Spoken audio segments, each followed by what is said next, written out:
Singapura mencatatkan penambahan kasus tertinggi sejak April 2020 yaitu 1.457 kasus per hari Rabu kemarin. Padahal Singapura cukup lihai mengendalikan pandemi, kita tahu, bahkan menyatakan siap untuk hidup berdampingan dengan COVID-19. Lalu apa yang membuat Singapura kembali mengalami ledakan kasus COVID-19? Bergabung Duta Besar Republik Indonesia Singapura, Suryo Pratomo. Selamat malam Pak Dubes. Selamat malam, Mbak.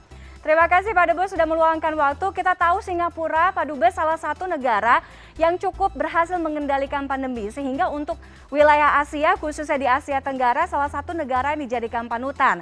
Karena penggunaan masker, artinya tingkat kedisiplinan, kepatuhan masyarakatnya sangat baik, tracingnya, penggunaan aplikasi, dan lain sebagainya.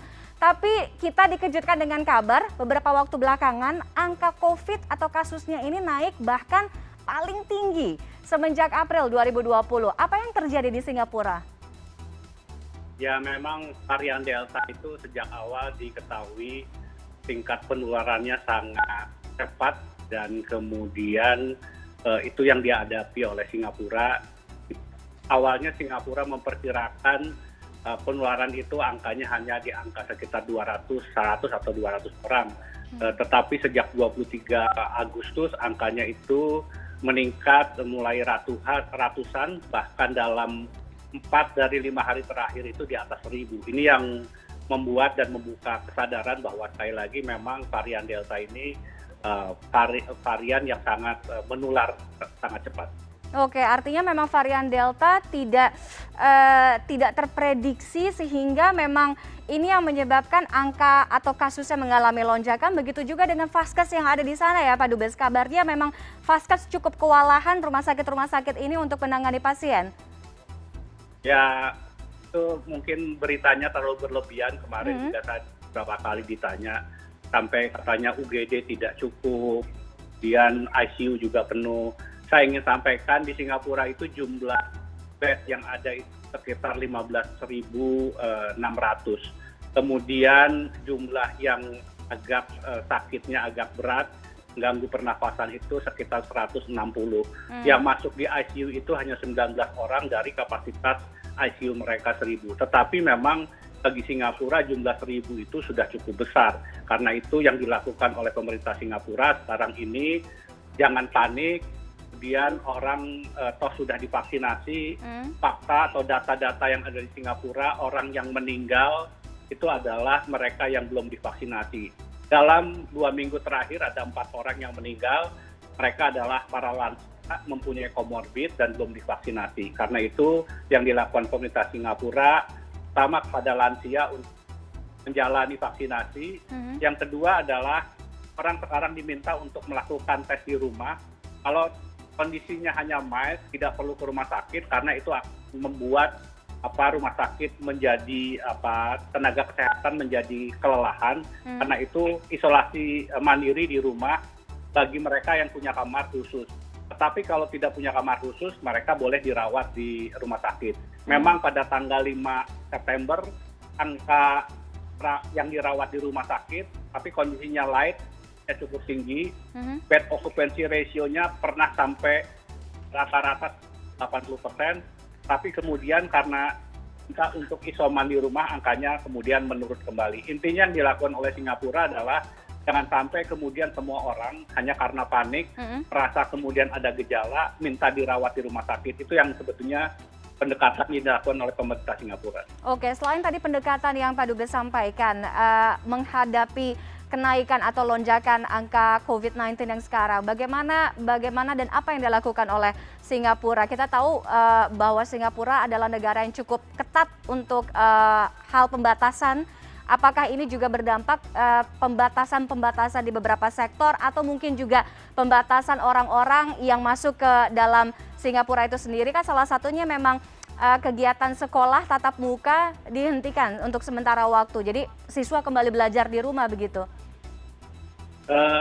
Jadi memang Singapura sejak awal, sejak Mei, mereka itu menerapkan pembatasan orang masuk ke Singapura. Bahkan sangat ketat, orang yang masuk Singapura harus menjalani karantina 14 hari. Nah, yang terjadi sekali lagi tingkatan kasus itu bukan karena impor, karena angka kasus impornya setiap hari mungkin hanya 5, 4, 5 saja. Yang terjadi itu penularan di dalam komunitas Singapura, yang tadi saya katakan karena ada varian Delta, dan itu terjadi di tempat-tempat yang terjadi pengumpulan dan penumpukan orang. Mana itu? Biasanya di tempat perlintasan pergantian bis, atau di tempat perlintasan di MRT. Ini yang menyebabkan kasusnya penularannya sangat tinggi. Yang dilakukan oleh pemerintah Singapura sekarang ini adalah mengenai pendekatan di kesehatan Onyenko mengatakan tidak ada pengetatan kembali. Jadi masih tetap normal karena ini dianggap sebagai bagian dari masyarakat Singapura harus bersiap berdampingan dengan COVID-19. Tetapi sekali lagi Menteri Kesehatan menyampaikan ini penilaian ini akan sangat dinamis. Ada 2 ukuran yang akan nanti dilihat oleh pemerintah Singapura, akan melakukan pengetatan kembali atau tidak. Pertama adalah berapa jumlah orang yang dirawat di ICU. Yang tadi saya katakan, mereka punya 1.000 bed untuk ICU yang terisi 19. Karena itu dianggap oleh Menteri Kesehatan levelnya masih rendah. Yang kedua adalah bed occupancy rate. Berapa jumlah orang yang harus dirawat di rumah sakit. Nah, sekarang yang dilakukan oleh pemerintah Singapura, untuk mereka yang ringan gejalanya, tidak perlu ke rumah sakit, dibangun kembali yang namanya tempat isolasi mandiri di Changi misalnya. Dan 250 bed yang sudah dipersiapkan, kan ada satu tempat di NTUC sudah dioperasikan mulai hari ini, 250 bed, sehingga kemudian diharapkan tekanan ke rumah sakit itu bisa mereka kurangi. Ini mengenai anak-anak sekolah, sebetulnya yang ingin diperhatikan oleh Menteri Kesehatan adalah jangan sampai anak-anak itu tertular. Jadi belum ada sebetulnya kasus di anak-anak sekolah. Kalau ada 1-2 orang. Untuk menghindari itu, maka mulai tanggal 27 September yang akan datang, anak kelas 1 sampai kelas 5, ya, kelas 1 sampai kelas 5 diminta untuk belajar dari rumah, home based learning. Nah, Singapura sendiri sebetulnya sebelum COVID sudah menerapkan, karena teknologi mereka sudah maju, sudah menerapkan yang disebut dengan home based learning. Jadi Singapura dari awal sudah memperkirakan satu saat anak-anak itu tidak harus setiap hari ke sekolah. Minggu 1 hari dilakukan di rumah. Nah, kali ini karena sedang kasusnya tinggi, anak kelas 1 SD sampai kelas 5 SD selama 2 minggu sejak 27 September nanti diminta untuk belajar dari rumah. Begitu, Mbak. Pak Dubes Tommy, Singapura kembali menerima wisatawan Indonesia dan atau penumpang transit dari Indonesia. Kalau saya tidak salah, koreksi kalau saya salah, per 22 September ya. Nah, dengan adanya kenaikan atau lonjakan ini, apakah akan berdampak pada penutupan sementara kembalikah atau bagaimana? Jadi yang tadi saya katakan, Singapura membagi setiap negara itu dalam 4 kategori. Nah, Indonesia sendiri masuk dalam kategori 4. Sebelumnya Indonesia bahkan transit dilarang. Tetapi Singapura nilai setiap saat perkembangan di setiap negara. Apa yang dilakukan di Indonesia, apa yang dilakukan oleh pemerintah, dinilai pemerintah Singapura sesuatu yang sangat baik. Kasus di Indonesia menurun sangat tajam. Karena itu mulai tanggal 22 September yang lalu, orang yang datang dari Indonesia boleh transit, bukan boleh wisata ya. Jadi masuk Singapura masih belum boleh, tapi orang yang transit di Singapura diperbolehkan. Apa ini penting? Karena banyak warga Indonesia yang hendak bepergian ke negara lain itu biasanya memang transit di Singapura.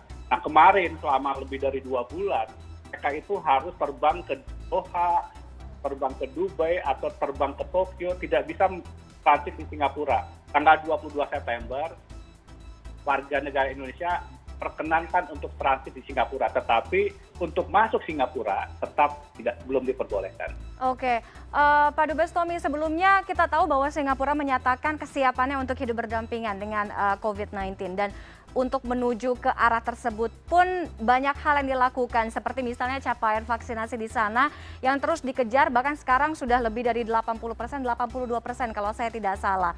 Namun Singapura harus ada di kondisi yang tidak aman untuk sementara waktu untuk sekarang. Nah, apa yang bisa kita ambil, Indonesia ambil pelajaran mengingat Pak Dubes tahu Indonesia kasusnya sedang turun trennya, sedang melandai, tapi banyak pelonggaran, banyak relaksasi, kemudian ada revenge travel, di mana kita juga ada waspada ancaman gelombang ketiga juga, kenaikan juga.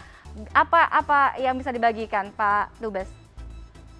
Saya kira apa yang dilakukan oleh Menko Marinvest Luhut Panjaitan ini sangat baik sekali, bahwa kondisi di Indonesia sudah menurun, tapi kita tetap berhati-hati. Yang kedua yang dilakukan oleh pemerintah sekarang ini tetap melakukan pengawalan pada terhadap orang masuk ke Indonesia. Karena itu pemerintah sejak 15 September sudah menetapkan pintu masuk ke Indonesia hanya 2, yaitu Bandara Soekarno-Hatta dan Bandara Samratulangi di Manado. Ini langkah yang sangat baik. Pelajaran yang bisa kita petik dari Singapura, sekali lagi memang kita harus berhati-hati terhadap varian yang baru ini. Varian Delta bagi Singapura, mereka kan terkaget-kaget ketika tanggal 8 Mei ditemukan kasus orang yang membawa varian Delta ini. Dan setelah varian Delta masuk ke Singapura, kita lihat sampai sekarang, angka kasusnya itu menyebabkan peningkatan yang sangat luar biasa. Yang tadinya hanya di bawah 10, sekarang sudah di atas 1.000. Nah, pelajaran bagi kita, sekali lagi varian Delta, varian Lambda, varian MU, ini menurut saya harus kita waspadai. Karena itu kita harus dukung upaya pemerintah untuk memang kita batasi tetap masuknya orang asing. Pemerintah akan melakukan pengetatan, bahkan karantina. Yang dilakukan Singapura, sekali lagi, kasus impornya sangat rendah. Kasus penularan di dalam masyarakat yang tinggi disebabkan karena sudah terlanjur masuk varian Delta. Ini yang sekali lagi pelajaran bagi kita. Jangan sampai kemudian Lambda dan MU yang masih belum kita tahu bagaimana penularannya. Tapi varian Delta sudah ada di Indonesia.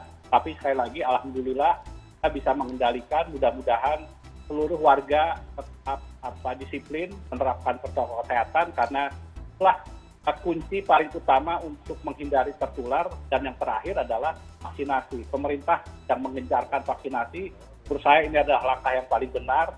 Pelajaran dari Singapura, mereka yang tidak divaksinasi memang bisa mengalami sakit yang berat dan kemudian bahkan sampai meninggal dunia. Tetapi mereka yang divaksinasi, gejalanya itu ringan dan kemudian bisa cepat pulih. Ini yang saya kira modal bagi kita, dan Indonesia menurut saya sudah melakukan upaya vaksinasi yang luar biasa. Luhut sudah menyampaikan kita akan berupaya untuk memvaksinasi 2 juta orang per hari. Ini sesuatu yang sangat luar biasa. Mudah-mudahan di akhir tahun ini persentase orang yang sudah divaksinasi 2 kali sudah semakin meningkat, apalagi aplikasi Peduli Lindungi terus diperbaiki. Mudah-mudahan masyarakat mendukung upaya pemerintah untuk jangan sampai kemudian terjadi peningkatan kembali. Betul. Seberapa ketat penanganan pengendalian pemerintah, kalau masyarakatnya tidak waspada, tidak taat pada prokes, percuma, begitupun juga sebaliknya ya.